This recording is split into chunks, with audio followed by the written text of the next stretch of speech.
ओम नमः सिद्धेभ्य जय श्री ओम नमः सिद्धेभ्य जय श्री ओम नमः सिद्धेभ्य।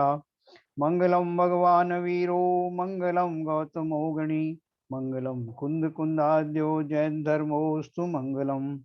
सर्वमंगल मांगल्यम सर्वकल्याणकारकम प्रधानम सर्वधर्माणां जयनं जयतु शासनम जयनं जयतु शासनम जयनं जयतु शासनम। तो देखिए हम लोग कल पढ़ रहे थे शैलेंद्र जी हैं कि नहीं है? नहीं है, वो भी नहीं है। चलिए, तो अपन ने कल अंतराय कर्म के बारे में पढ़ा विस्तार से कि जो अंतराय कर्म घातिया कर्म कैसे है, किस प्रकार से इसको घातिया में घटित किया जाए। घातिया की जो परिभाषा है कि वह जीव के अनुजीवी गुणों के में का घात करता है, अर्थात उसके जो मूल गुण हैं, जो उसके मुख्य गुण हैं, उनको प्रकट नहीं होने देते। पर्याय में ये अंतराय कर्म का वास्तविक भेद है और इसीलिए उसको घातिया के उसमें रखा गया कैटेगरी में।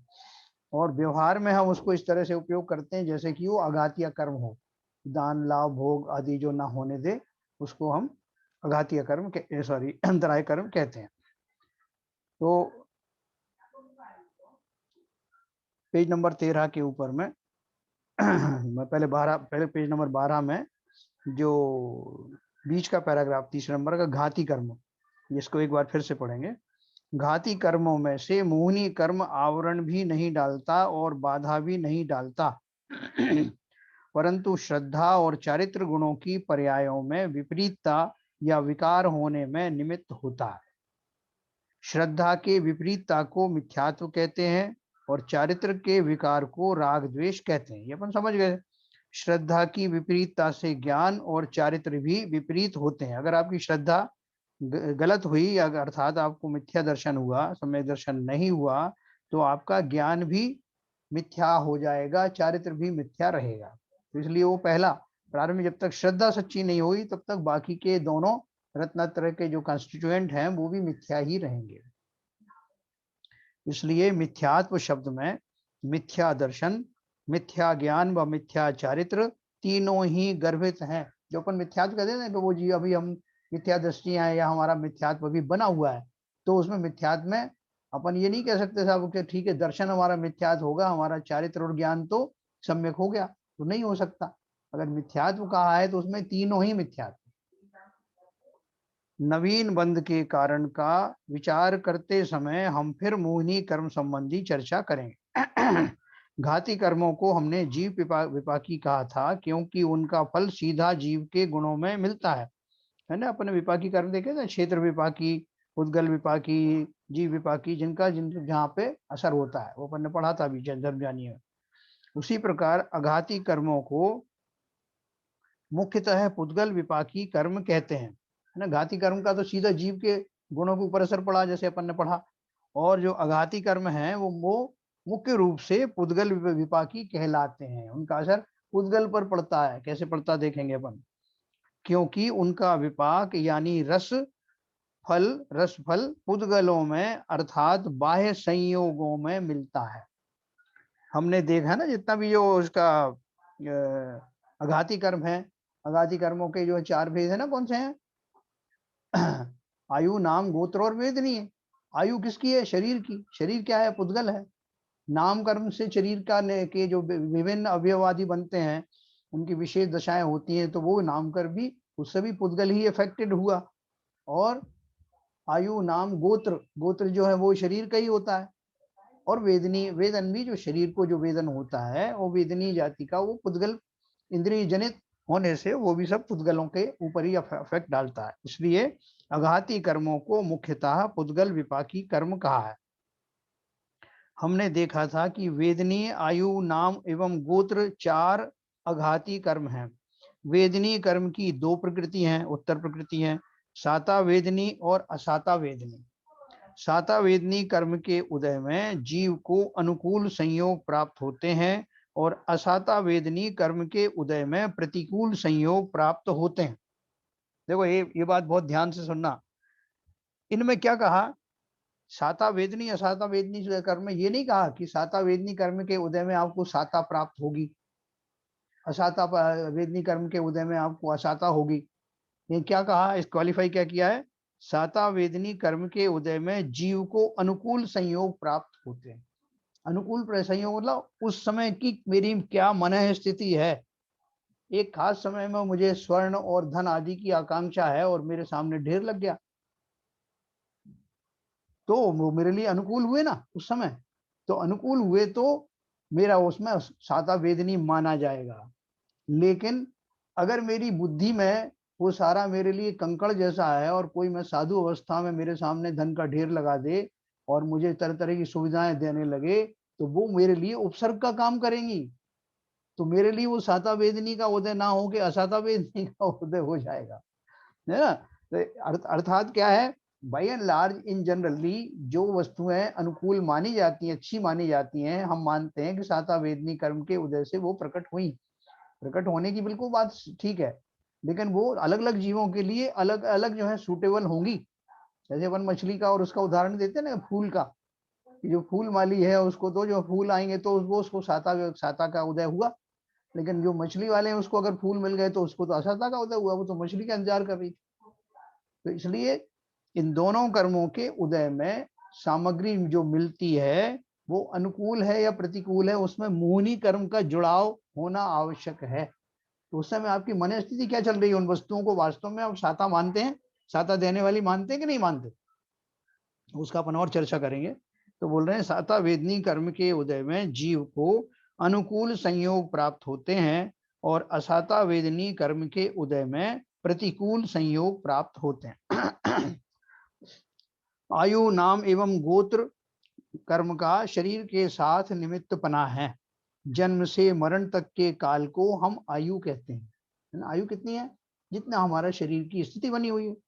सूक्ष्मता से देखेंगे तो मरण के अनंतर समय में विग्रह गति में ही नवीन आयु का उदय प्रारंभ हो जाता है। अपन ने पढ़ा ना पहले कि जैसे मेरी ये पर्याय समाप्त हुई और मैं विग्रह गति में गया, दूसरी पर्याय धारण करने के बीच में और नई पर्याय में के ये पुरानी छोड़ने के बीच में जो अंतराल पड़ता है, उतने समय की जो मेरी पर्याय होती है, जो गति होती है, उसे विग्रह गति कहते हैं। उस विग्रह गति में जो नई आयु आपने बांधी है वो वहीं से स्टार्ट मानी जाएगी। जो बच्चा कोई घर में आता है, बच्चे का जन्म होता है, तो उसमें कितनी चीज जोड़ी जाएगी, 9 महीने का उसका गर्भावास और उसके पहले की जो 2 या 3 या 4 समय वाली विग्रह गति, ये टोटल जोड़ करके उस आयु का उतना भुगतान हो गया। जब उसका पहला जन्मदिन आपने मनाया या जैसे ही उसका जन्म हुआ, तो जन्म तो उसका वास्तव में उस समय से शुरू माना जाएगा जब वो विग्रह गति में पहुंचा। सूक्ष्मता से देखेंगे तो मरण के अनंतर समय में विग्रह गति में ही नवीन आयु का उदय आरंभ होता है। देवायु, मनुष्यायु, तिर्यंचायु और नरकायु, ऐसी आयु कर्म की 4 उत्तर प्रकृतियां हैं, है ना। ये 4 भेद है, देवायु, मनुष्यायु, तिर्यंचायु और नरकायु। आयु के 2 भेद हैं, एक भुज्यमान आयु और दूसरी बध्यमान आयु। हम अभी मनुष्य पर्याय में हैं, अर्थात मनुष्य आयु को भोग रहे हैं, यह हमारी भुज्यमान आयु है। वर्तमान में जिस आयु कर्म का उदय चल रहा हो उसे भुज्यमान आयु कहते हैं। हमारे इस भाव में हम भविष्य के एक भाव संबंधी आयु बांधते हैं, उसे बध्यमान आयु कहते हैं। देखो जब हम आयु बांधेंगे अगली, या तो बांध ली होगी या बांधने वाले हैं, तो खाली अगला एक भाव की आयु बांधेंगे। ये नहीं कि जो है अभी मैं 8-10 भाव की आयु अभी बांध लेता हूँ, फिर किसको फुर्सत है ना, टाइम बच जाएगा अपना। तो नियम ऐसा नहीं है। नियम क्या है कि आप खाली अगले भाव की आयु ही बांध सकते हैं। तो वर्तमान में जिस आयु कर्म का उदय चल रहा हो उसे भुज्यमान आयु कहते हैं। हमारे इस भाव में हम भविष्य के एक भाव संबंधी आयु बांधते हैं और उसे बध्यमान आयु कहते हैं। तो 2 तरह की आयु हो गई, भुज्यमान जो हम भोग रहे हैं, और बध्यमान माने जो हमने बांधी है या बांधने वाले।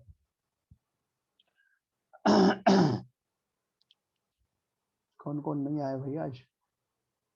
अच्छा, नाम कर्म की 93 उत्तर प्रकृतियां हैं। शास्त्र में इसे चित्रकार की उपमा दी है। जिस तरह चित्रकार चित्र विचित्र आकार एवं रंगों की रचना चित्रण करता है, उसी तरह नाम कर्म के उदय में गति, जाति, शरीर, संघनन, संस्थान, शरीर का स्पर्श, रस, गंध, वर्ण आदि शरीर संबंधी फल मिलता है। अर्थात शरीर की लंबाई कैसी होगी, रंग रूप कैसा होगा, हड्डी कितनी मजबूत होंगी, अवयवों की रचना कैसी होगी, चाल कैसी होगी, आवाज स्वर कैसा होगा, श्वासोच्छ्वास, यश अपयश आदि अनेक बातें होती हैं। जब मैं कोई जन्म धारण करता हूँ तो ये सब चीजें मेरे अंदर एक पैकेज आता है ना, पूरा पैकेज मिलता है मनुष्य आयु में या किसी भी आयु में आप जाओगे।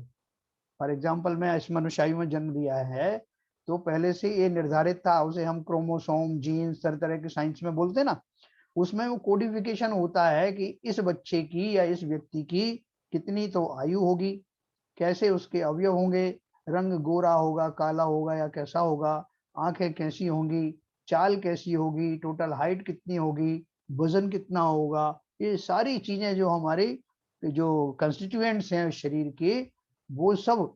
और उसको यश मिलेगा, अपयश मिलेगा, उसकी चाल देखकर लोग खुश होंगे या दुखी होंगे, उसकी आवाज से लोग परेशान होंगे या नहीं होंगे, ये सारी चीजें। ये कौन से किससे निर्धारित होता है? नाम कर्म से। नाम कर्म की कितनी है, इसलिए उन्होंने प्रकृतियां बताई ना 93 उत्तर प्रकृतियां हैं जिसमें ये सब चीजें आने वाली है।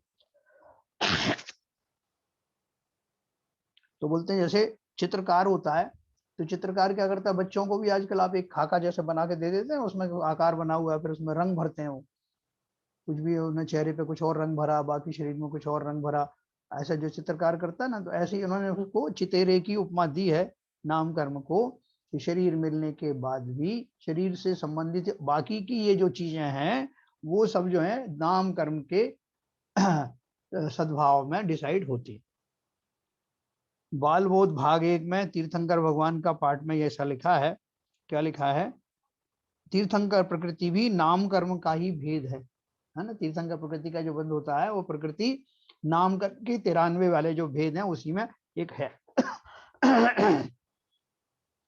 तीर्थंकरों को तीर्थंकर नाम प्रकृति का उदय होता है, जिसके कारण समय और शरणादि विभूति उन्हें प्राप्त होती है। अब गोत्र कर्म की 2 प्रकृतियां हैं, उच्च गोत्र और नीच गोत्र, है ना। उनके उदय में उच्च या नीच गोत्र प्राप्त होता है, उच्च या नीच कुल में जन्म होता है।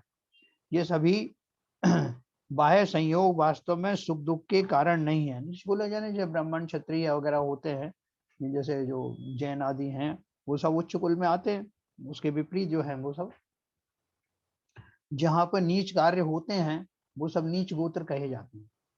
जन्म की अपेक्षा नहीं, कर्म की अपेक्षा विशेष है ना। जैसे कोई मान लो जैन कुल में भी जन्म लिया है जिसने, और अगर उसके कर्म ऐसे कि उसके घर में चमड़े का व्यापार चलता है, इस तरह का जो है वो मांस मदिरा आदि का व्यापार चलता है, वो उसी कर्म में वो लिप्त है, तो उसका जो गोत्र है वो उच्च गोत्री का बंध नहीं कहा जाएगा, वो नीच गोत्र ही है। तो गोत्र कर्म की 2 प्रकृतियां हैं, उच्च गोत्र और नीच गोत्र। उनके उदय में उच्च या नीच गोत्र प्राप्त होता है, उच्च या नीच कुल में जन्म होता है। ये सभी बाह्य संयोग वास्तव में सुख दुख के कारण नहीं है, अपितु जीव के मोह राग द्वेष ही सुख दुख के कारण हैं। जैसे आपको ये इतनी सारी चीजें मैंने गिनाई, जो 93 चीजें हैं, और वो 93 चीजों में से कोई अपनी हड्डियों को देख देख के खुश हो जाए, मेरी हड्डियां बड़ी मजबूत हैं, 4 बार तो गिर चुका हूं, अब तो जरा भी खरोंच नहीं आई, है ना। तो उनसे उस जीव का वास्तव में असली जो उसका भला या बुरा नहीं होता, ये मोहिनी कर्म के वशीभूत होकर के जीव ऐसी कल्पनाएं करता है, हड्डियों वगड्डियों से कुछ होने वाला नहीं, क्योंकि शरीर से के माध्यम से तो जीव को, शरीर सुखी है तो जीव सुखी, ऐसा नहीं। इसलिए उन्होंने उसको बहुत क्लैरिफाई किया है, ये सभी बाह्य संयोग वास्तव में सुख दुख के कारण नहीं है, अपितु जीव के मोह राग द्वेष ही सुख दुख के कारण है। हम उनमें जितने ज्यादा रीझ रहे हैं अपने अंग प्रत्यंगों के ऊपर, अपनी जो स्किन का कलर है उसके ऊपर में, तो वो हम उसके बहाने से सो कार्ड अपने आप को सुखी महसूस करके भ्रमित हो रहे हैं, और अगर उनमें कुछ कमी है तो हम उसको देख के दुखी होते हैं। तो ये किस वजह से है कि हमारा जो मोहिनी कर्म है उसके कारण हमने अपने आप को या तो शरीर जैसा ही माना है कि शरीर ही मैं हूं, या ये माना है कि शरीर मेरा है और मैं इसके इस माध्यम से ही सुखी दुखी होता हूँ। ये मोहिनी कर्म की के कारण हमको इस तरह की भ्रांतियां होती हैं। तो वो यही कह रहे हैं, ये सभी बाह्य संयोग वास्तव में सुख दुख के कारण नहीं है, अपितु जीव के मोह राग द्वेष ही सुख दुख के कारण। निर्मोही मुनिराज को रिद्धि या परिचय प्राप्त होने पर सुख दुख उत्पन्न नहीं होते। जो मुनिराज हैं, जो सातवें गुण स्थान, छठे सातवें गुण स्थान में रहते हैं, तो मोह तो उन्होंने पहले ही जीत लिया, उन्होंने सम्यक दर्शन पहले ही प्राप्त हो गया। अब उनको रिद्धियां अगर प्रकट होती हैं तो उनमें उससे वो खुश नहीं होते कि देखो मुझे कितनी रिद्धियां प्राप्त हो गई, तो वो शरीर आश्रित है सब। या उनको जो परिचय होती है, जैसे आप सर्दी के दिनों में जो उनको कोई कष्ट आ गया, तो जो परिचय जय इसलिए करते हैं, प्रैक्टिस करते हैं ना, तपस्या के समय में इस तरह के संकट खड़े हो जाएं तो उस तो उनको सर्दी गर्मी ये सबसे आने के बाद भी वो दुखी नहीं होते उनसे, जो परिचय जय भी आराम से करते हैं। इसलिए कहा निर्मोही मुनिराज को रिद्धि या परिचय प्राप्त होने पर सुख दुख उत्पन्न नहीं होते। इससे विपरीत मोही जीव को कुछ कारण मिले या ना भी मिले, उसे स्वयं के संकल्पों के कारण सुख दुख होता ही रहता है। बैठे बैठे ही अच्छे खासे बैठे हैं और एकदम ध्यान आया कि यार मेरा वो फलाना जो है, मेरा खेत जो है कम पैसे में बिका, और बिकने वाला तो चीज बिक गई और काफी साल हो गए। अचानक से आपको दिमाग में आया, अभी सुख से बैठे हुए थे, ध्यान आया कि अगर मैं थोड़ा दिन और इंतजार करता तो ज्यादा में बिक जाता। बैठे बैठे दुख शुरू हो गया, और भी दूसरी कल्पनाएं जो कर करके। तो इसलिए उन्होंने क्या लिखा है कि मोही जीव को कुछ कारण मिले या ना भी मिले, उसे स्वयं के संकल्पों के कारण सुख दुख होता ही रहता है। इन घाती अघाती कर्मों के उदय में कैसे फल मिलते हैं एवं जीव की कैसी दशा होती है, इसका सरल एवं सविस्तार वर्णन पंडित टोडरमल जी ने मोक्षमार्ग प्रकाशक ग्रंथ में दूसरे अध्याय में कर्म बंधन रूप रोग के निमित्त से होने वाली जीव की अवस्था इस शीर्षक के अंतर्गत किया हुआ है, उसे अवश्य पढ़ना चाहिए। तो आगे उन्होंने लिखा है, 8 कर्मों में से आयु कर्म को छोड़कर अन्य 7 कर्मों का बंध तो निरंतर चलता ही रहता है, आयु कर्म का बंध तो कभी कभी होता है। मैं इसके पहले आपको अनम्यूट करूंगा, अपन डिस्कस करेंगे इसको।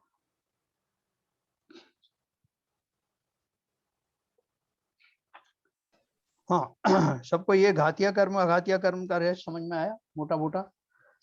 हाँ सर मैं एक क्वेश्चन पूछ रहा था उसमें हाँ कि आपने जैसे आप बोल रहे हैं कि एक आगे की गति अपनी फिक्स हो जाती है, जी। लेकिन जो अवधि ज्ञानी रहते हैं वो आपके मतलब काफी आगे तक का बता देते हैं, तो क्या मतलब हमारे कर्म उस पर कुछ इफेक्ट नहीं करते क्या, जो नए नहीं कर्म नहीं बन रहे हैं या फिर? नहीं, देखो उनको ये मालूम है, अवधि ज्ञानी को या केवल ज्ञानी को, कि हम अगले भाव में किस तरह का पुरुषार्थ करने वाले हैं और उसके फलस्वरूप हमारे कौन से भाव बंधने वाले हैं। लेकिन अभी वर्तमान में मैं एक ही भाव को बांध सकता हूँ, ये मेरे लिमिटेशंस है। अभी समूह शरण में अपन जाते हैं तो जिन्हें अगर कोई जिनेंद्र देव के जो भावमंडल होता है ना पीछे, वहां जी बोलते जी हैं कि 7 भव दिखाई देते हैं, जो सामने खड़ा होता है उसका वर्तमान भव और पीछे के 3 और आगे के 3, ऐसे 7 भव उसमें दिखाई देते हैं। तो उसका अर्थ ये हुआ कि हमारे आगामी भव, पिछले भव तो थोड़ा थे ही, निश्चित थे, जो हमें पता नहीं है लेकिन थे वो, लेकिन जो आगे वाले हैं वो भी हमें पता नहीं है। वहां देख के हमें पता लगता है कौन कौन से भाव हमारे होने वाले हैं, वो बदलते नहीं है। खाली ये कि हमको अभी नहीं मालूम कि हम कैसे भाव करने वाले हैं, वहां से एक हमको मालूम पड़ जाता है कि ये हमारे भाव होने वाले। ठीक है जी। और किसी का कोई सर क्वेश्चन? इसमें प्रश्न है सर। हाँ ये सर, नाम कर्म में हाँ जो नाम कर्म को जैसे बताएं, गति जाति शरीर संहन और बाकी जो प्रॉपर्टी बताई है, उससे नाम कर्म की वजह से हाँ प्राप्त होती है। हाँ हाँ तो जो गति है, जो कि हमने आगे पढ़ा कि देव गति, मनुष्य गति, तिरंज गति, नरक गति, वो भी इसके, ये गति उससे, उस गति से मतलब है कि यहाँ पर हाँ गति जो हाँ लिखा है इसमें, तो नाम कर्म की वजह से, या हमारे जो ओवरऑल जो कर्मबंध किए जिसमें घातीय अघातीय कर्म सभी शामिल हैं, उसकी वजह से हमको गति डिसाइड होती है। देखो हमने पिछले जन्म में जो इस मनुष्य भाव का बंध किया होगा, हाँ है ना, तो मनुष्य गति का मनुष्य आयु का बंध किया था ना पिछले जन्म में, हाँ इसलिए मुझे ये जन्म मिला। अब जब ये जन्म मिला तो मेरा जो शरीर का निर्धारण होगा कि मेरा शरीर कौन सी गति के योग्य होगा, मनुष्य गति के अनुसार होगा। तो जो गति मुझे मिली है ये मेरे नाम कर्म जो मैंने बांधा हुआ था पहले, उसके फलस्वरूप ही इस गति में मैं आया। जो गति जो है वो नाम कर्म का ही एक भेद है, जो नहीं, गति मिली हुई है। गति मतलब एक्चुअली अगर मनुष्य गति पिछली बार मिली, जो मुझे इस भाव में मिला मनुष्य गति, हाँ तो नामकरण भी वैसे मिला, या मेरे जो हमारे आघातीय कर्म है उनका योगदान नहीं रहा होगा इसमें? देखो दो कर्म होते हैं। आघातीय आघातीय जितने 8 कर्म है हाँ उनका सभी का योगदान रहा होगा ना, कि ये हाँ, गति। सभी का योगदान है, सभी का योगदान है। नाम कर्म तो कैसे बोल रहे हैं? नाम कर्म उसका विशेष जो है, जो जो पूरा पैकेज आपको मिला ना, आप बोल रहे सारे कर्म हमारे पहले से चले आ रहे हैं, घातीय कर्म भी हाँ चले आ रहे हैं, अघातीय भी चले आ रहे हैं। अभी जो नाम कर्म मेरा है इसका भी बंध हमने पहले किया ना, 8 कर्म का बंध करता हूं मैं, हाँ 8 कर्म का मेरा बंध चलता रहता निरंतर। तो अपन ने देखो पिछली बार पढ़ा था कि जिस समय मैंने आयु का बंध किया उसी समय वो गति भी उससे कोइंसाइड होती है। हाँ मनुष्य आयु का बंध किया तो मनुष्य गति का बंध तो निरंतर होता रहता है, आयु का बंध तो जो कभी कभी होता है जो अपकर्ष काल है, लेकिन गति का बंध जो है निरंतर चलता है। उस समय जब आयु का बंध होना होता है उस समय कौन सी गति का जो है वहां पे जो बंध चल रहा था उससे सिंक्रोनाइज हो जाता है। जैसे मैंने मनुष्य गति का जो बंध किया उसी समय मनुष्य गति जो है वो जो उसका जो बंध हुआ है वो उसके साथ कोइंसाइड हो जाती है और फलता है मुझे मनुष्य गति। अर्थात मनुष्य आयु के साथ साथ, मनुष्य आयु का अर्थ क्या है, जैसा नहीं, वो तो मनुष्य सब ठीक जीता है है। सर, वो तो आपने पहले एक्सप्लेन किया था। मेरा हाँ समझ में नहीं आ रहा है कि मनुष्य गति में हाँ अब मेरा शरीर या जो मेरे दूसरे प्रॉपर्टीज हैं, स्पर्श का, रसगंध का, हड्डियों का, हाँ वो सब चीज डिसाइड हो रही है नाम कर्म से, हाँ के बिल्कुल उदय से। बिल्कुल। लेकिन मनुष्य गति इटसेल्फ जो है वो नाम कर्म से नहीं डिसाइड होनी चाहिए मेरे क्यों नहीं हिसाब हो से, रही, मतलब क्यों नहीं होगी? मेरी थिंकिंग है। क्योंकि इसमें तो मनुष्य गति में नाम कर्म तो एक छोटा सा एक कंपोनेंट हो सकता है, बाकी भी तो हमारे 7 कर्म है ना, हाँ वो हाँ। डिसाइड नहीं करेंगे कि मनुष्य गति मिलेगी या नहीं मिलेगी।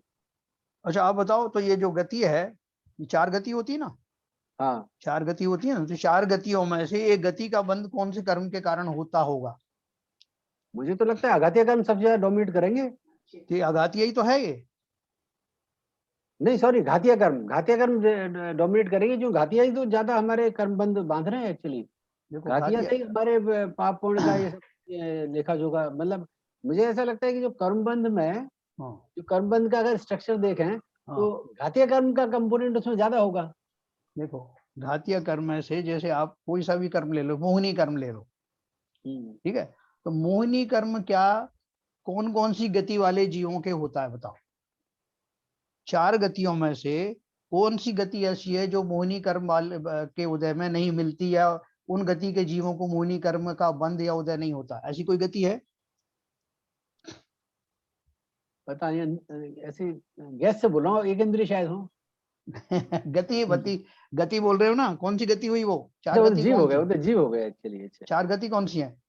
4 गति तो दे, मनुष्य, देव मनुष्य, त्रिंज और नरक। नारकी, नारकी है ना, तो वो एक हाँ, इंद्रिय जीव कौन सी गति में हुआ?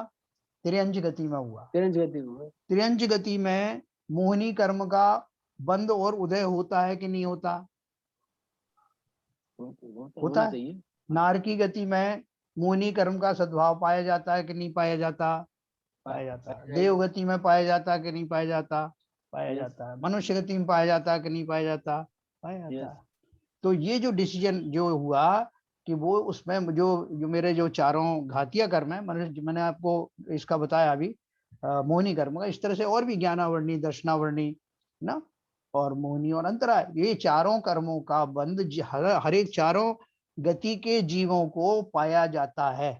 इसका मतलब गति इनसे डिसाइड नहीं हो रही, उन गतियों में ये पाया जाता है, चारों गतियों में ये पाया जाता है।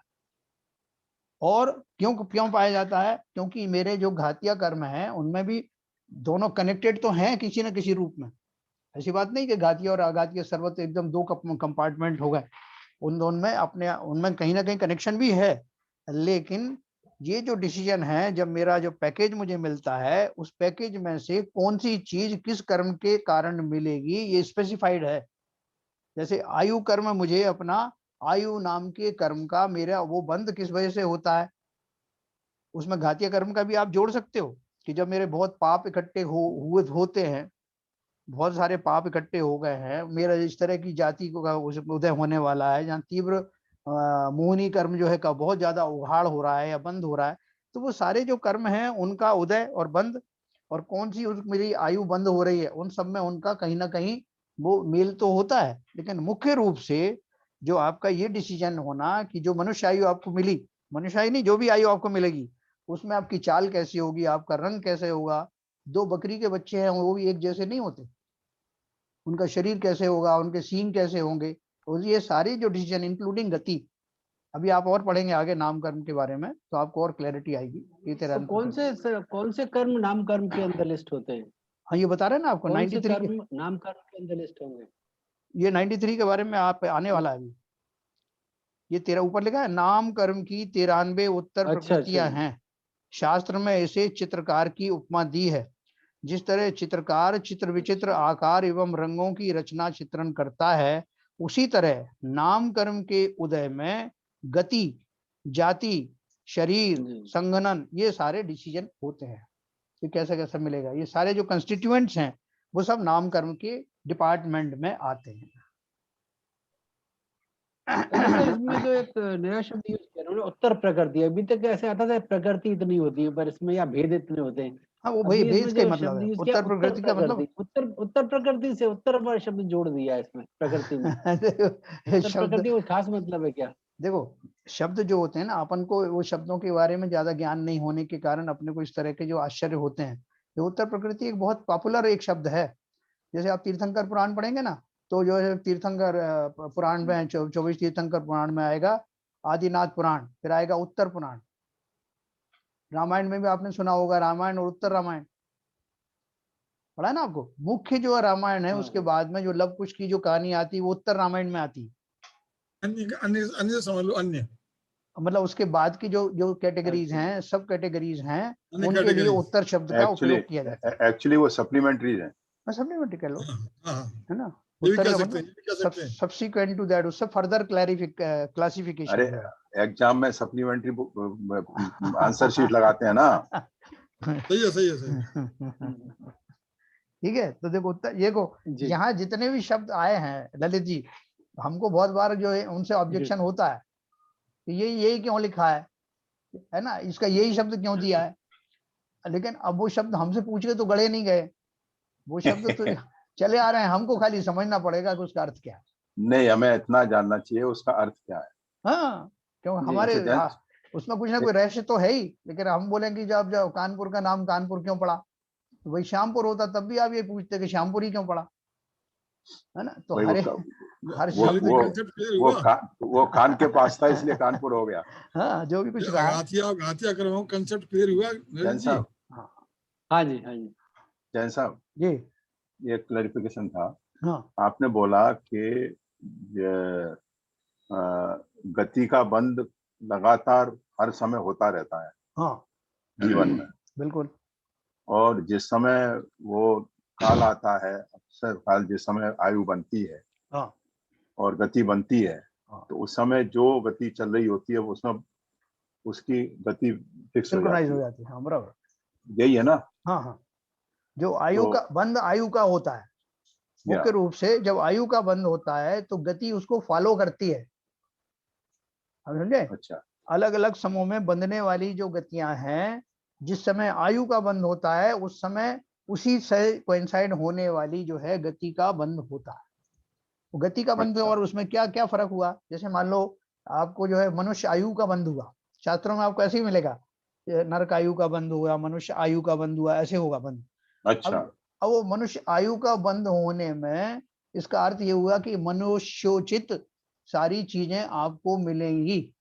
मनुष्य की आयु मतलब आपका जो शरीर मिलेगा वो मनुष्य वाला शरीर मिलेगा, उसमें आप इतने साल तक रहेंगे, वो आयु आपका बंद हो गया। अब उसमें गति का अर्थ क्या है कि उस मनुष्य शरीर में वो सारी चीजें वैसी होंगी जैसे मनुष्य की होती है। वो नाम कर्म से मिलाएंगे। वो नाम कर्म से मिलेगा। यस, बहुत सही कहा आप, बहुत क्लियर कर दिया शिव जैन साहब ने। ये जो मिलेगा वो नामकरण से मिलेगा। नहीं, वो मैं खुद क्लैरिफाई हुआ हूँ। हाँ, वो ऐसे ही होता वेरी है। Good, very good, very nice. ये जो अभी हमारे जो ललित जी जो हैं कुछ कंफ्यूज हो रहे थे, ये जो आप बता रहे समझ नहीं पा रहे थे इस बात को। नहीं, अभी और समझ में आएगा धीरे धीरे। आ जाएगा ठीक है, लेकिन बता रहा हूँ शिव जैन साहब ने बहुत सही हाँ। जगह पर बात कही है। ठीक है साहब। ललित जी हाँ जी, हाँ जी, आगे चलें। हाँ जी।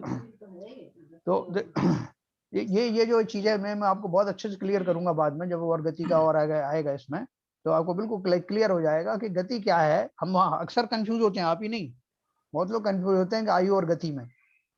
वो तो ये कहते हैं आयु थोड़ी बंद होता, गति बंद होती है। आप बोलते हो देव गति में गया, ऐसा बोलो ना। देव अपन बोलचाल में भी ऐसे बोलते हैं कि उसमें वो देव गति में चला गया। एक्चुअली गति तो प्रीसीड करती है।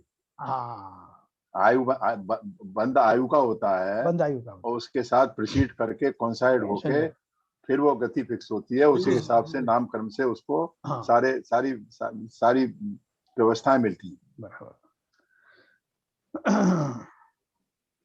तो ये हो गया अभी घाती और अघाती कर्मों का जो अपन ने ये समझा मोटे मोटे तौर पर, कि जो अघातीय जो कर्म है उनके द्वारा शरीर से संबंधी जो है बातें डिसाइड होती हैं। जैसे आयु शरीर की है, नाम कर्म के हिसाब से वो शरीर का ही है। आयु, नाम, गोत्र मैंने बताया, उच्च नीच गोत्र जो है शरीर का ही होगा। और वेदनीय है ना, जो वेदन होता है। वेदन का अर्थ क्या है? एक तो हम ऐसे ले सकते हैं कि वेदन हमको, जब तक हम शरीर सहित हैं तो शरीर के माध्यम से वेदन होता है, एक तो ऐसे समझें। दूसरा क्या है कि वो जो सामग्री है जो शरीर के वेदन में उपयुक्त या अनुपयुक्त कही जाती है, वो वेदनीय कर्म के उदय में प्रकट होती है। जैसे मुझे बहुत गर्मी लग रही और अचानक से जो है मैं बहुत परेशान हो रहा हूँ, एक बीच में कहीं से हवा आने लग गई। तो हवा जो है वो क्या है, मेरे शरीर के अनुकूल होने से मुझे अच्छी लगी, मतलब वेदन हुआ, ठंडी हवा का वेदन हुआ।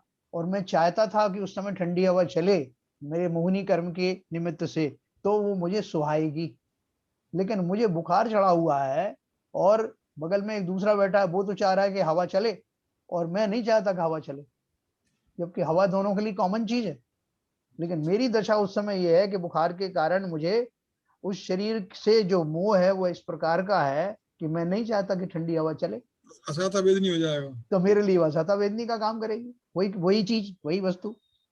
ऐसा तो वेदनीय कर्म जो है शरीर आदि के निमित्त घटित होती हैं घटनाएं, लेकिन उसमें मुझे अच्छा या बुरा जो लगता है वो मेरे मोहनी कर्म के ऊपर डिपेंड करता है। ये ध्यान रखना, क्योंकि ऊपर जाकर के आगे जब अपन भगवान बनेंगे या थे अपना केवल ज्ञान आदि होगा, उस समय उनको मोहनी कर्म का उदय नहीं रहता, लेकिन वेदनी कर्म रहता है जो आखिर में जाता है।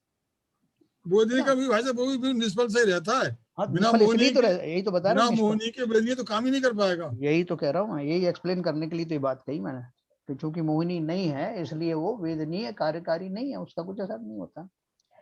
तो चलिए आगे चलेंगे। तो इस घाती अघाती कर्मों का जो वर्णन मैंने बताया कि यह उसका आपको वहां मिलेगा, मोक्ष मार्ग प्रकाशक ग्रंथ में विस्तार से मिलेगा। उसके आगे 8 कर्मों में पेज नंबर 14 पर सेकंड पैराग्राफ, 8 कर्मों में से आयु कर्म को छोड़कर अन्य 7 कर्मों का बंध तो निरंतर चलता ही रहता है। आयु कर्म का बंध तो कभी कभी होता है ना, अपन ने देखा अपकर्ष काल में। आयु बंध संबंधी चर्चा हम बाद में करेंगे।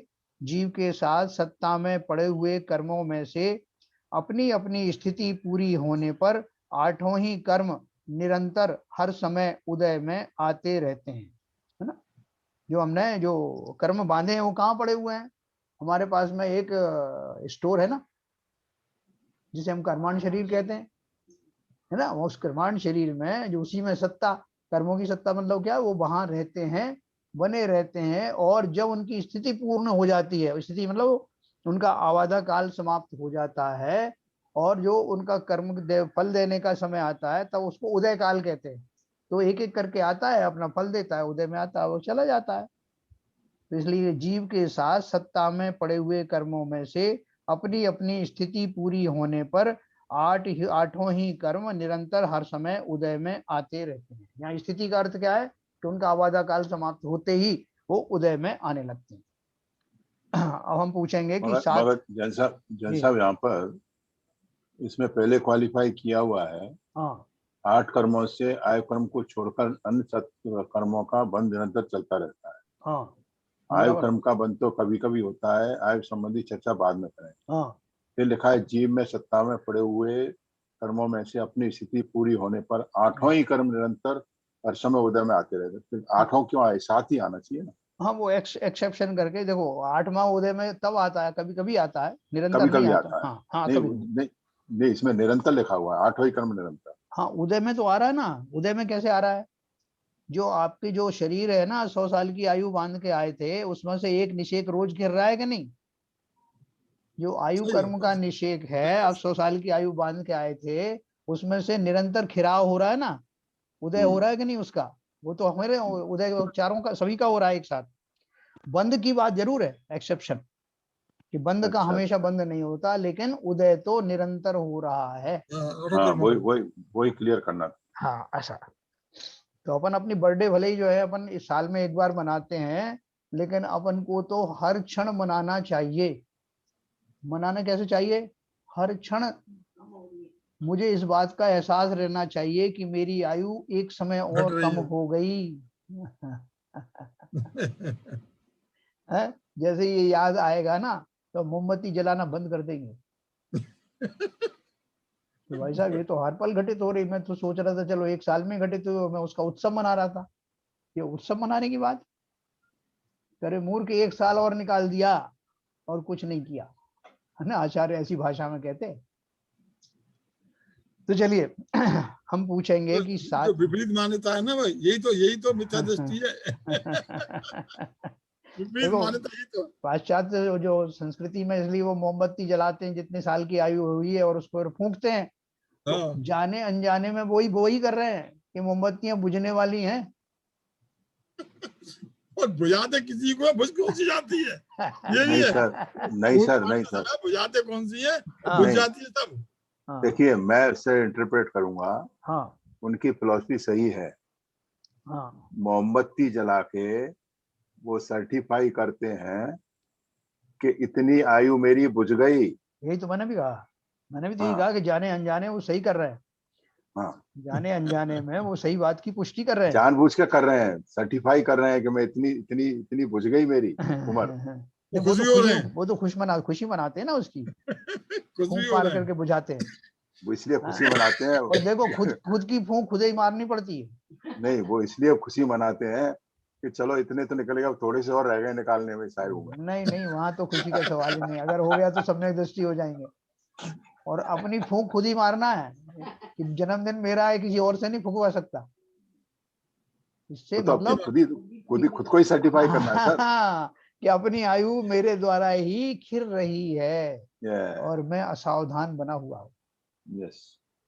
इसलिए वो हिंदू कल्चर में आजकल उल्टा करते हैं कि वो जो है पहले से मोमबत्ती जो है बुझी रहती है, दीपक बुझा रहता है, उस समय प्रज्वलित करते हैं। आज मेरा 3रा जन्मदिन है, 10वां जन्मदिन है, मतलब अब मेरी जो ज्ञान ज्योति की जो ये 4थी तिथि आ गई है, अब मुझे और ज्ञानवान होना चाहिए। यस। तो सब और जलाते हैं, उसको प्रज्वलित करते हैं।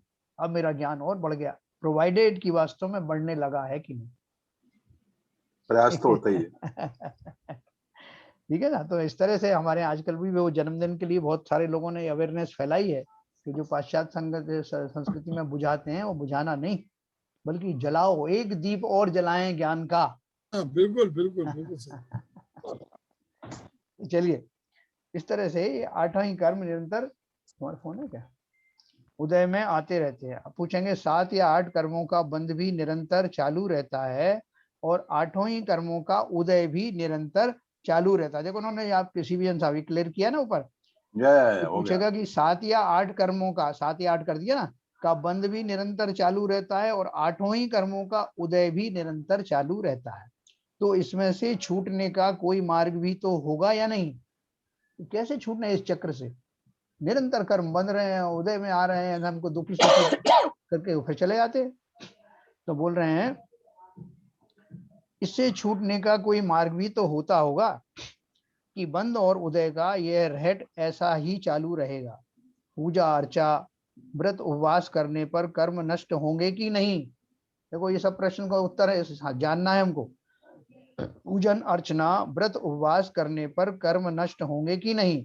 पूजा में तो हम कहते हैं अष्ट कर्म विध्वंसनाय धूपम निर्पामिति स्वाहा। हाँ, तो इतने दिन से मैं स्वाहा कर रहा हूँ, कोई भी कर्म जो है जले क्या उस अग्नि आत्मी में जले, स्वाहा करने आत्मी में? जले। अष्ट कर्म विध्वंस ना करते हैं, पहले हमने पाप किए होंगे तो अब पुण्य करके उसको बाद में करेंगे, तब तो कोई कर्म शेष नहीं बचेगा क्या? देखो ये जो सामान्य जनों की जो अंडरस्टैंडिंग है उसको समझाने के लिए उन्होंने बोला कि जो मैंने कर्म बांधे जो सत्ता में पड़े हुए हैं वो कर्म मेरे भस्मीभूत हो जाएं, इसलिए मैं अर्घ चढ़ाता हूँ और पूजन करने लगता हूँ, 10-10 करता हूँ, जिससे थोक के भाव में कर्म मेरे जल जाएं। लेकिन क्या ऐसा होता है क्या? जो पाप का बंध मैंने किया है वो पुण्य बंध रूपी क्रियाओं के द्वारा उनको नलीफाई किया जा सकता है क्या? ये क्वेश्चन है। तो देखो लिखा है हमने, हाँ जरा धीरज रखो, सबसे पहले ये बात ध्यान में ले लो कि पाप और पुण्य कर्म प्रकृति के नाम हैं, विशेषण हैं। कर्म दो प्रकार के, पाप कर्म और पुण्य कर्म। पाप प्रकृति बंधने में कारणभूत अशुभ भावों को भी पाप कहते हैं। पाप एक कर्म का नाम है, पर्टिकुलर कैटेगरी के कर्मों को हमने टाइटल दे दिया कि ये पाप कर्म है, और दूसरी तरह के जैसे हमारे नाम कर्म आदि हमने उनको टाइटल दिया हुआ ना, तो ऐसे पाप कर्म और पुण्य कर्म, ऐसे विशेष प्रकार के कर्मों के एक ग्रुप को पाप कर्म और एक को पुण्य कर्म कहते हैं। अब जिन भावों के कारण वो पाप कर्म इकट्ठे हुए हैं, अशुभ भाव, उनको भी हम पाप कह देते हैं। भाई साहब क्या कैसी बातें कर रहे हो आप, कैसा चिंतन कर रहे हो, पाप रूपी चिंतन? तो अशुभ भाव जिनसे पाप कर्म बंधने वाले हैं, जो उसके कारण हैं, उन कारण को भी मैं कार्य में उपचार करके उन भावों को भी पाप ही कह देता हूं। कहते हैं कि नहीं? अपन हमारा जो चिंतन है, हमारी जो बातचीत है, हमारा वो सब उसको भी पाप कह देते हैं। लेकिन पाप कर्म भी बंधे नहीं, मतलब मैं कह रहा हूं बंधने वाले हैं, बंध रहे हैं। तो अशुभ भावों को भी पाप कहते हैं। वह कारण में कार्य का आरोप करके किया हुआ उपचार कथन है, क्योंकि उस कारण से जो अशुभ भाव हैं वो निश्चय ही पाप में कन्वर्ट होने वाले हैं। इसलिए पाप तो हुआ कार्य और कारण हुए मेरे अशुभ भाव। तो कारण को कार्य में उपचार करके ये मैंने मान लिया कि ये जो मेरे अशुभ भाव हैं निश्चित ही पाप का बंद कराएंगे, इसलिए उनको भी मैं पाप ही कह देता हूं। कारण में कार्य का उपचार का अर्थ ये है। इसी तरह पुण्य का है, वह कारण में कार्य का आरोप करके किया हुआ उपचार कथन है। उसी प्रकार जिन परिणामों से पुण्य प्रकृति बंधती है, उन शुभ भावों को उपचार से पुण्य कहते हैं, है ना? अपन दोनों तरह की बात करते हैं। भाई साहब अच्छे भाव करो, अच्छे काम करो जिससे पुण्य बंद हो, ऐसा बोलते हैं ना। और किसी ने वो जो क्रियाएं की, खोटी क्रिया की, तो अपन उनको कैसे पाप कर रहे हो तुम? अपन तो उसमें जो सामग्री इधर की उधर मिला देते, उसको बोलते अरे पाप कर दिया आपने। तो ये हम दोनों को मिला के बोलते हैं, लेकिन क्या है असली कारण? क्या है कि वो जो कारण उसका होने वाला, अल्टीमेटली उसका उपचार करके हम कारणों को भी वही रूप दे देते हैं। तो जिस तरह से अशुभ भावों को पाप कह दिया जाता है, उसी तरह से शुभ भावों को पुण्य कह दिया जाता है। तो हम जानते हैं कि कौन सी कर्म प्रकृति पाप रूप है और कौन सी पुण्य रूप है। देखो ये बहुत इंपॉर्टेंट टॉपिक मैंने आज आपको लाया हूं, इसको आप समझ जाएंगे तो सारे आपके जो है वो भ्रम निकल जाएंगे। तो क्या बोल रहे हैं, चारों घाती कर्म तो पाप रूप ही हैं। जो जितने भी आपके ये चार घातीय कर्म कौन से हैं, ज्ञानावरणी, दर्शनावरणी, मोहनी और अंतराय, ये चारों ही पाप रूप ही हैं। और चार अघाती कर्मों में से प्रत्येक के दो दो भेद हैं। चार अघातीय कर्म कौन से हैं? आयु, नाम, गोत्र और वेदनी, है ना, ये मुख्य गुण हैं। और उनके भेद क्या है? पुण्य और पाप, उन चारों ही अघातीय कर्मों में के दो दो भेद हैं। कौन कौन से भेद हैं? एक पुण्य है और एक पाप है। जैसे साता वेदनीय, देवायु, मनुष्य आयु, शुभ नाम, उच्च गोत्र आदि पुण्य प्रकृतियां हैं। वेदनीय एक नाम का कर्म है ना, तो साता वेदनी मैंने लगा दिया। देवायु जो है वो आयु का एक भाग है, भेद है, तो देवायु होने से वो मुझे अच्छी लगती है, अच्छी मानी जाती है, तो वो देवायु पुण्य प्रकृति में आ गई। मनुष्यायु भी आ गई। शुभ नाम, नाम कर्म का शुभ और अशुभ दो भेद हो गए ना, तो नाम कर्म का जो शुभ नाम है वो पुण्य प्रकृति हो गई। गोत्र में से उच्च और नीच होता है, उसमें से उच्च गोत्र मैंने छांट लिया, तो ये सब छांट करके पुण्य प्रकृति की कैटेगरी में रख दी। साता वेदनीय, देवायु, मनुष्यायु, शुभ नाम, उच्च गोत्र आदि पुण्य प्रकृतियां हैं, और इसके विपरीत असाता वेदनीय, नरकायु, अशुभ नाम, नीच गोत्र आदि पाप प्रकृतियां हैं। सबको क्लियर हुआ ये बात? मतलब क्या हुआ, घातिया कर्म तो की तो सभी प्रकृतियां पाप रूप ही हैं, वहां तो आपको कोई पाप पुण्य का सवाल ही नहीं, वो तो जिसको भी उदय में आएंगी, जब ज्ञानियों को भी आती हैं तो वो पाप रूप में ही आएंगी। अब जो पुण्य और पाप का जो खेल चल रहा है वो सिर्फ अघातिया कर्मों में ही चलता है। अघातिया कर्मों में कैसे चलता है कि उसके चारों ही अघातिया कर्मों के दो दो भेद हैं, शुभ और अशुभ। जब मैंने पुण्य किए तो वो शुभ वाली आ जाती हैं, जब मैंने पाप किए तो अशुभ में आ जाती हैं, लेकिन सारा खेल किस में हो रहा है? अघातिया कर्मों में ही हो रहा है। अब देखो, हमने देखा था कि 7 या 8 कर्म प्रकृति का बंध निरंतर हर समय होता है। हम शुभ भाव करें या अशुभ भाव करें, 8 ही कर्म बंधते हैं। मेरे जो शुभ भाव और अशुभ भाव कर रहा हूं अभी, तो उनसे वो जो घातिया कर्म है उनमें तो कुछ फर्क नहीं पड़ रहा है, ये अपन और भी विस्तार से समझेंगे। लेकिन जो फर्क पड़ेगा वो किस में पड़ेगा? घातिया अघातिया कर्मों में पड़ेगा। तो क्या लिखा उन्होंने, हम शुभ भाव करें या अशुभ भाव करें, 8 ही कर्म बंधते हैं, उनसे बंध ही होता है, बंध से छुटकारा नहीं होता। अभी हम इस पर निकाल दें, पाप वाला निकाल दो, पुण्य का क्वालिफिकेशन निकाल दो। 8 कर्म है, तो जब हम भाव करते हैं तो 8 में ही बंटवारा हो जाता है। मेरे जो भावों से अपन ने पहले पढ़ा ना, जिस तरह हम एक ग्रास भोजन करते हैं तो कौन सा रुधिर बनता है, कौन सा चर्बी बनती है, सब उसमें डिवीजन हो जाता है। उसी तरह से मेरे जीव के एक समय किए गए भावों से 8 ही कर्मों में उनका अंश जाता है।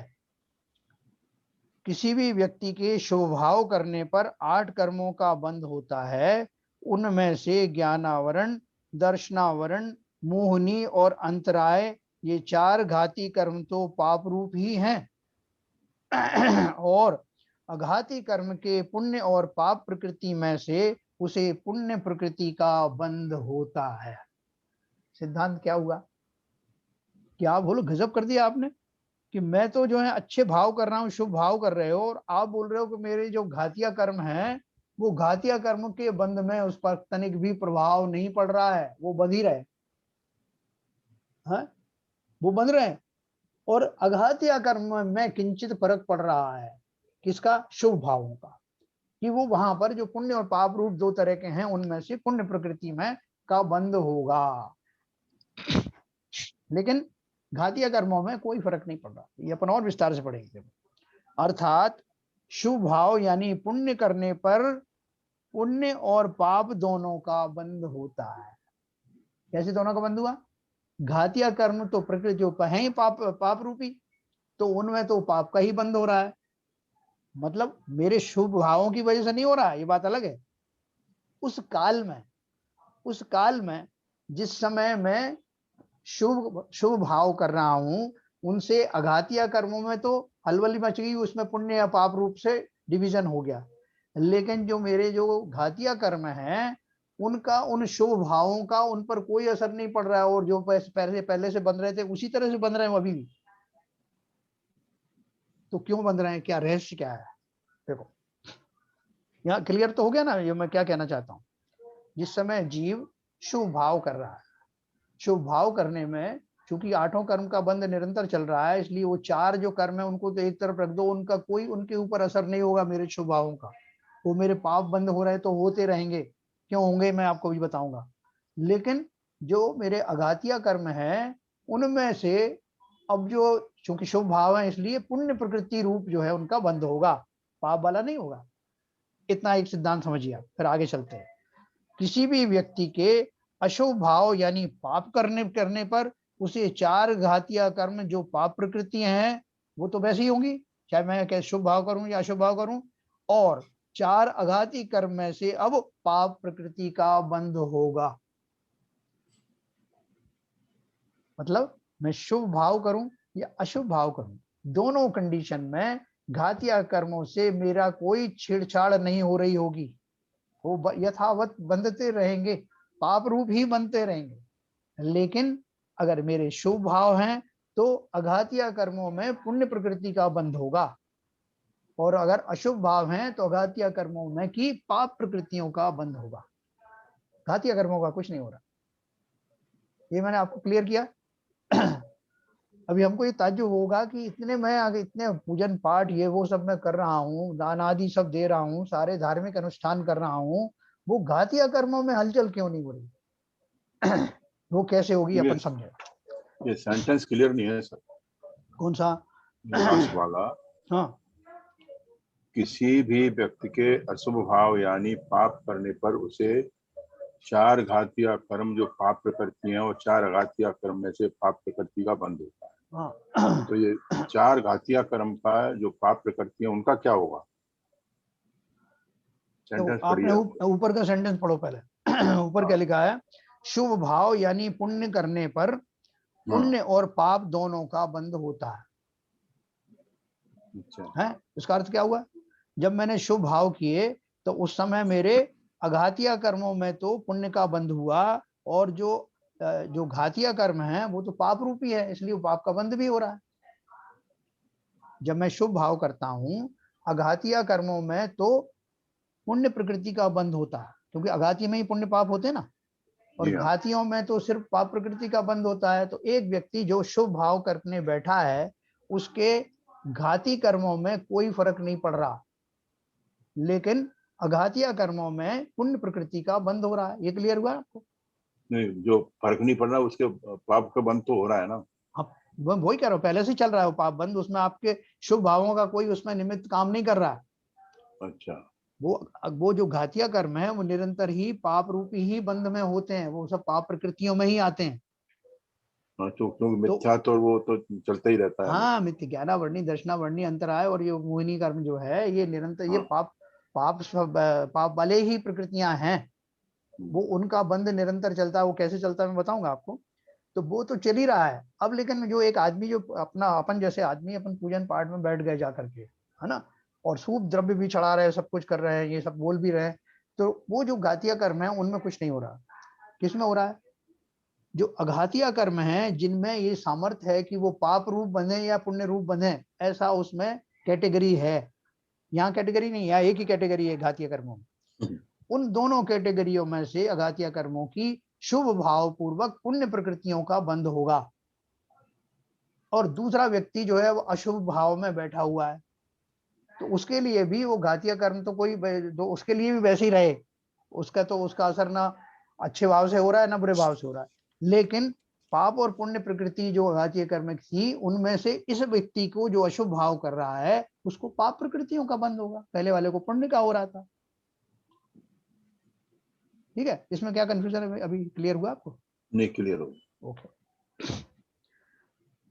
तो देखो मैं अभी 2 लाइन और पढ़ूंगा फिर समाप्त करेंगे। इसका तात्पर्य यह है कि पुण्य करने पर पुण्य और पाप प्रकृति का बंध होता है। पुण्य और पाप का बंध मतलब उन्होंने इस तरह से समझा दिया। इसका तात्पर्य यह है कि पुण्य करने पर पुण्य और पाप प्रकृति का बंध होता है, और पाप करने पर पाप और पाप प्रकृति का बंध होता है ना। ये घातिया और अघातिया को मिला के बताया। इसी कारण शास्त्र में कथन आता है कि पाप को पाप तो सारी दुनिया कहती है, परंतु पुण्य भी पाप है, यह बात कोई विरले पुरुष ही जानते हैं। पुण्य किस अपेक्षा से जो है पाप है। जैसे मैंने आपको बताया कि मैंने इतना ज्यादा जो है पुण्य कर लिया कि वो मेरा पुण्य काटे बिना मैं मुक्त नहीं हो सकता, वो मेरा बेड़ी का काम करेगा, मुझे बंधन तो हो जाता है, बंधन तो हो जाता है, बंधन हो जाता है। तो जे मेरे लिए तो जैसा वो पाप काम कर रहा था वैसे ये पुण्य जो है पाप रूप काम कर रहा है। नहीं, वो पुण्य जब भोगोगे हाँ तो फिर कर्म बांधोगे तो बंधन तो साइकिल तो बिल्कुल चलता ही रहेगा। बिल्कुल बिल्कुल।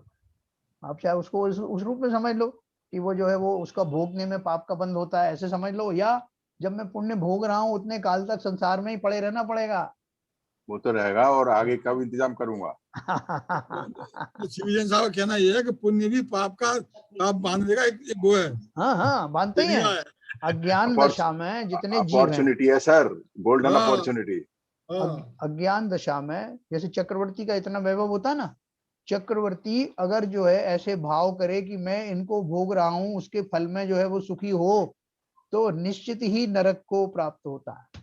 या वो तो फिर गोल्डन अपॉर्चुनिटी है सर। हाँ लेकिन वो अगर से थोड़ा ज्ञानी हुआ, जो जनरली होते हैं चक्रवर्ती, वो ज्यादातर या तो स्वर्ग जाते हैं या ज्यादा मोक्ष जाते हैं, एक आध एक्सेप्शन हो सकता है। तो हाँ नहीं, देव नहीं, चक्रवर्ती की बात करो। ठीक है सर, तो ये बहुत गूढ़ रहस्य आज हमने उद्घाटित किया है। मैं आपको एक लाइन थोड़ा और पढ़ूंगा। क्या बताया कि बहुत पाप दिमाग को लगाना पड़ रहा है। पाप तो सारी दुनिया कहती है, परंतु पुण्य भी पाप है, यह बात कोई बिरले पुरुष ही जानते हैं। जो जीव को बंधन में डाले वह पवित्र कैसे हो सकता है, वह हितकर कैसे हो सकता है।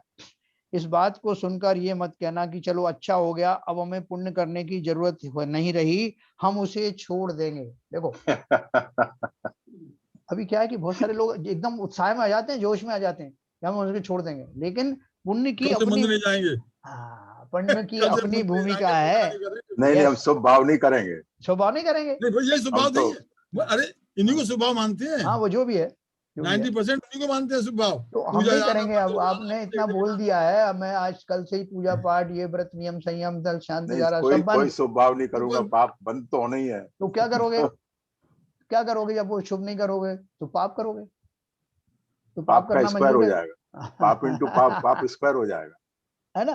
तो इसको, इस रहस्य को अपन समझेंगे कि वो जो पुण्य है उसकी भूमिका क्या है, पाप की भूमिका क्या है, घातिया कर्मों में पर निरंतर पाप बंध कैसे हो रहा है, और पाप बंध के कारण, पाप के कारण वो घर कर्म कैसे और बढ़ते जा रहे हैं, और पुण्य मेरे कहाँ तक सहायक हैं, कहाँ जाकर के उनको छोड़ना पड़ेगा। ये सारा रहस्य अपन समझने वाले। ठीक है सर, आज की चर्चा में थोड़ा आपको विचित्रता तो लगी होगी, बहुत लेकिन बढ़िया। क्या ललित जी, कुछ अपन को थोड़ा आश्चर्य जैसा हो रहा है ना। थोड़ा गहरे में जाते जा रहे हैं, थोड़ा थोड़ा करके ले जा रहे हैं गहरे में। तो कल जंगल में अपन ले जा रहे हो साहब, और हैं? अपन घने जंगल में ले जा रहे हो। हाँ, गहरे में ले जा रहे हैं, धीरे धीरे करके। अब चलिए तक साहब, लोग पुण्य को पुण्य समझते थे, अब ये कहने लगे पुण्य भी पाप है। अब जी क्या है, अब ये तो ही ना हो रहा। इसके ऊपर बहुत लोग झगड़े करने लगते हैं, हाँ, बोलते हैं कि ये जो है ये आदमी भ्रष्ट हो गया, या तो या कोई गलत शास्त्र पढ़ लिया इसने। हाँ, जो पुण्य को ही जनता को पाप भ्रमित बता रहा कर है, रहे हैं। जनता को भ्रमित कर रहे हैं। तो अपन इस रहस्य को समझेंगे कि जनता अब भ्रमित हो रही है या पहले भ्रमित हो रही थी। नहीं, ये स्टेटमेंट तो कई मुनि भी दे चुके हैं भाई साहब, जी आप ही नहीं कह रहे। हाँ हाँ, यह स्टेटमेंट कई मुनि दे चुके हैं, मैंने खुद सुना है भाई कि वो तो पुण्य भी, और सुधा सागर जी महाराज ने खुद कहा है देखो कि बाबूजी, अपन जो भी पुण्य बात भी। कर रहे हैं, अपन कर रहे हाँ हैं या मुनिराज कर रहे हैं, वो सब जिनेन्द्र भगवान की बात ही तो कर रहे हैं, किसी ने घर की हाँ बात हाँ, तो बनाई बिल्कुल नहीं है। बिल्कुल, बिल्कुल। मेरी आपकी कोई बात नहीं है, जिनेन्द्र भगवान की बताई हुई है, अलग अलग ग्रंथों में लिखी हुई है। तो अपन इसके ऊपर में कल और डिस्कस करेंगे, तो ये सब क्लैरिटी आएगी। चलिए तो साहब, जिनवाणी स्थिति।